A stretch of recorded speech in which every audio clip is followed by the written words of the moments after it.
Hello guys, welcome to my channel. இன்றைக்கி நம்ம பார்க்க போகிறது ராகி மாவில் உப்புமா எப்படின்னு பண்ண போகிறோம்.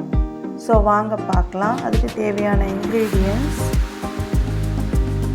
ராகி மாவு, தேங்காய்,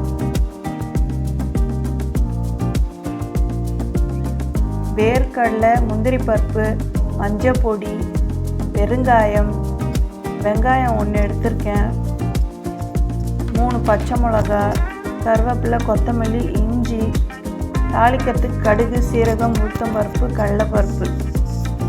வாங்க எப்படி செய்கிறதுன்னு பார்க்கலாம். இப்போ பேனில் இந்த ராகி மாவை லைட்டாக சூடு பண்ணிக்கோங்க. சிம்மில் வச்சு சூடு பண்ணிக்கோங்க.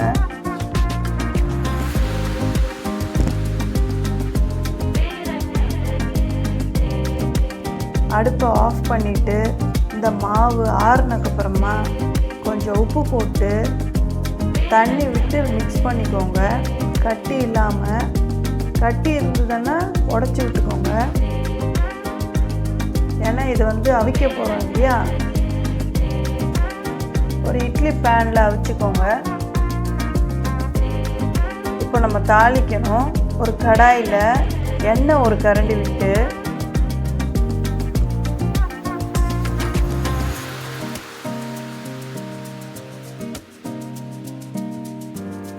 கடுகு, சீரகம், உளுத்தம்பருப்பு, கடலைப்பருப்பு, வேர்க்கடலை, இது கொஞ்சம் ஃப்ரை ஆனதுக்கப்புறமா கருவேப்பிலை, கொத்தமல்லி, பச்சை மிளகா, வெங்காயம்,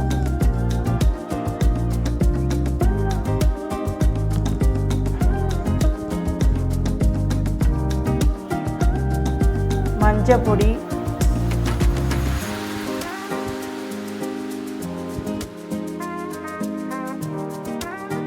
உப்பு தேவையான அளவு, நல்லா வதக்கி விட்டுக்கோங்க.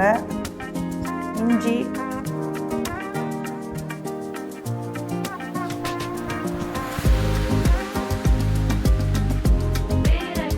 தேங்காய், இதையும் நல்லா வதக்கி விட்டுக்கோங்க. பச்சை வாசனை போகிற வரையும். அப்போ தான் சாப்பிடும்போது கொஞ்சம் நல்லாயிருக்கும்.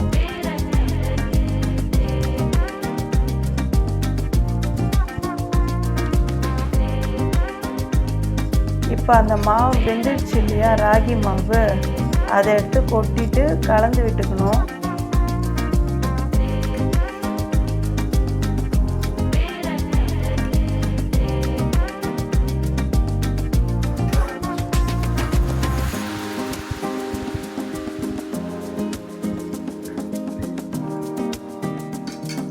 நல்லா கலந்து விடுங்க.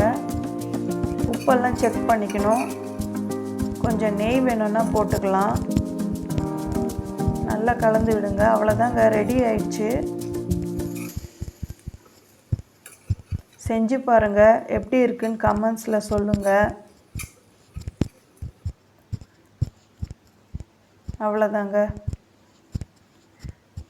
Thank you. See you on next video. Bye.